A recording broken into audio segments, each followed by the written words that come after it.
Hello my fellow book lovers, I'm your host Orn Abdi and welcome to this week's episode of 5 Reason Friday, where I break down the 5 reasons why you should, or in some cases, should not read certain books. In this week's episode, I'll be talking about the 5 reasons why you should read Vagabonding by Rolf Potts, an uncommon guide to the art of long-term world travel. Now, I reviewed this book as part of my 1-minute book review series towards the end of last year. I'll put the link to that description in the description below, so check that out. I rated it 5 stars, so I thought it would be a great addition to the 5 Reason Friday series. If people have watched the videos before, I think you can see a kind of theme.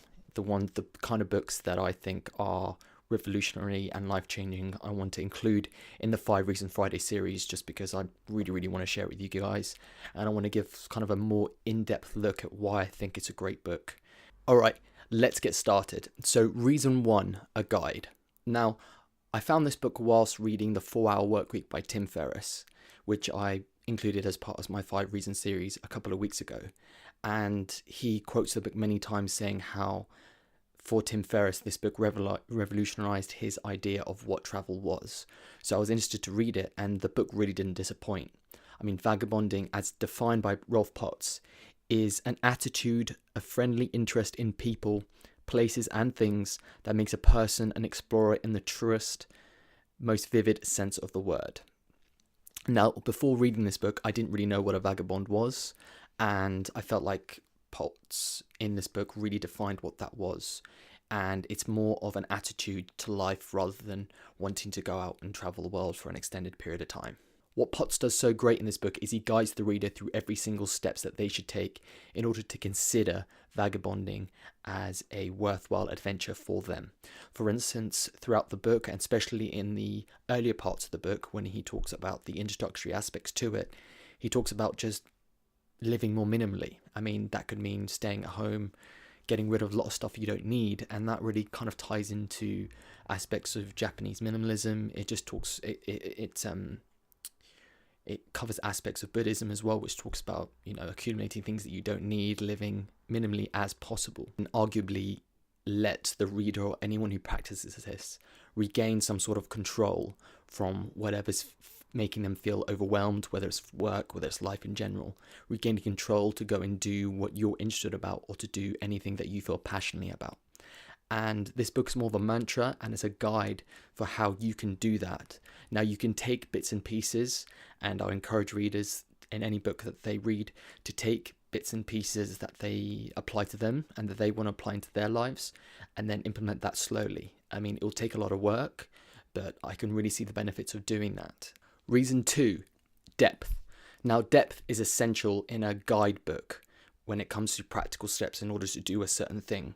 And that's what Potts does really well in this book, is he gives in-depth examples and practical advice for anyone wanting to go down this road. Now, he breaks it up in such a way that you can look at the introductory aspects, the kind of things you need to ask yourself whether you want to do this, the practical aspects of the actual travel itself, the kind of things that you should do whilst traveling on the road as well. So it covers the whole spectrum of travel in itself. So readers shouldn't really be scared if there's nothing in there that they don't feel like answers it, because there's so much in the book and there's so much information.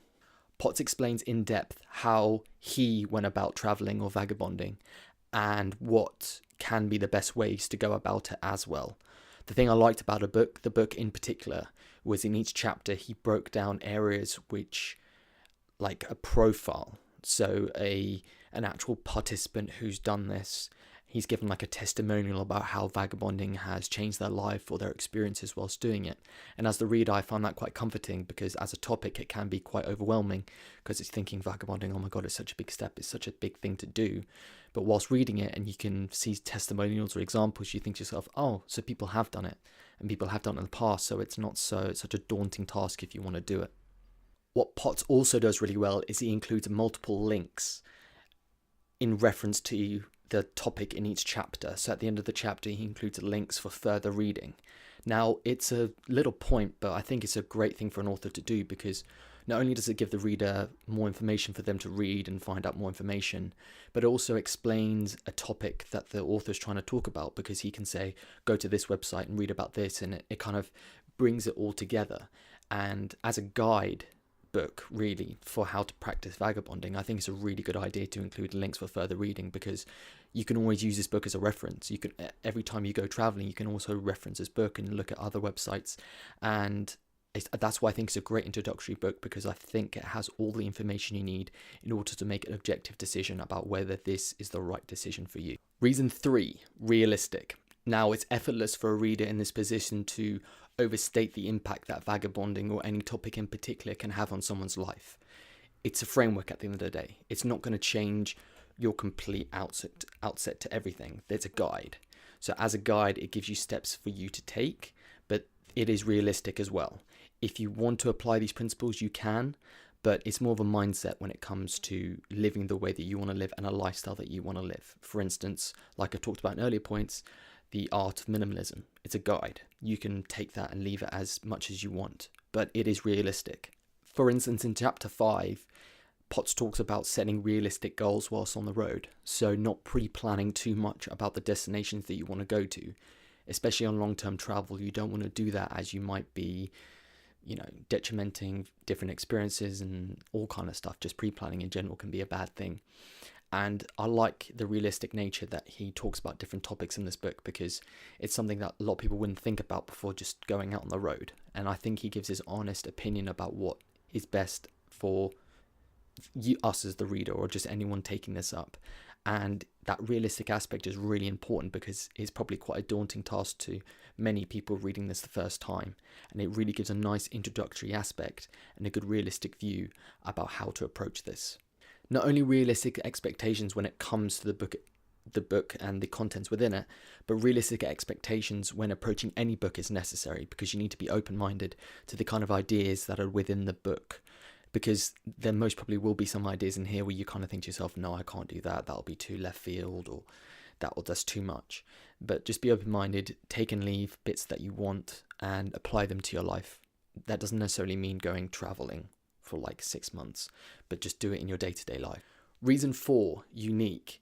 Now, I haven't read a book like this before. Many guidebooks are more just about, visit this place, do these things, sort of like a TripAdvisor, step-by-step process about the kind of things to do whilst going on a certain holiday or going to a certain place.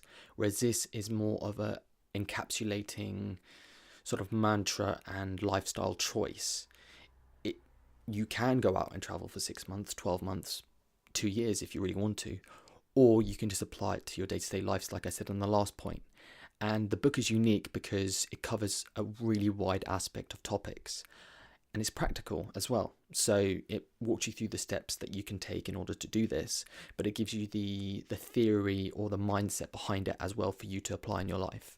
Now, the thing that really stuck to me is usually, and it completely changed my mindset to what travel is. I mean, before I used to think, you can take 10 days away from work and, that's your holiday done and you come back. But more often than not, sometimes you feel more stressed and more tired after you come back from that trip. And it kind of changed my mindset to the whole idea of travel. Is, do you travel because you have 10 days spare and you just want to get away from stuff? Or do you go because you want to learn, you want to explore, you want to, try new things rather than just getting away? So Potts' advice of seeing every day as an adventure and every day as an opportunity to go and learn and see new things, whether that means traveling or not, it could be in your day-to-day life, really changed my mindset, and I really think it will impact every single reader who reads this book, and that's why I really, really encourage you to read this book, because it is unique. Reason 5, lifestyle. Now, this book is a lifestyle choice, so avoid with caution. Like I've said in the previous books, you need to approach it with an open mind, because at the end of the day, it's a lifestyle, and he's giving you a lifestyle which many people might reject, because the establishment has seen, people traveling for a long period of time as either only young people, it's only available for young people. But I think what he expresses in the book is, and what is being expressed in the 4-Hour Workweek as well by Tim Ferriss, is set up your life, set up the kind of things you want to do as a part. The travel is a part of your life. It's not something that is in the future. Like, there was one example in the book that talked about renting a beach hut in Indonesia costs the same per year as renting a flat in America.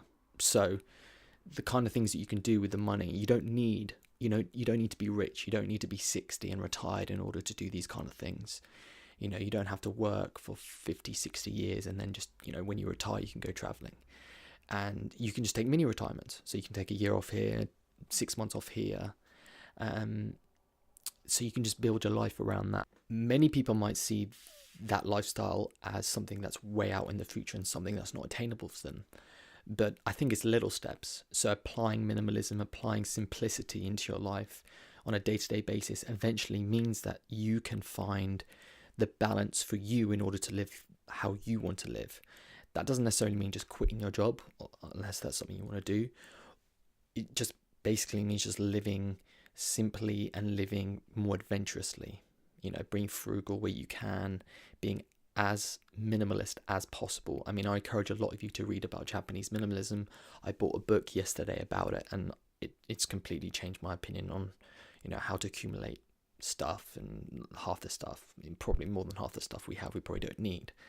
And that approach and that mindset is really important and will really help you to try and understand this book as well. That's it for this week's episode of 5 Reasons Friday, where I've talked about Vagabonding by Rolf Potts.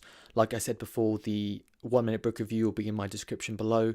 Let me know in the comments if you've read this book, how it's impacted you, whether you've liked this episode of 5 Reasons Friday, and if you have any other suggestions for the 5 Reasons Friday series, I'd love to hear from you. Until next time, thanks for watching.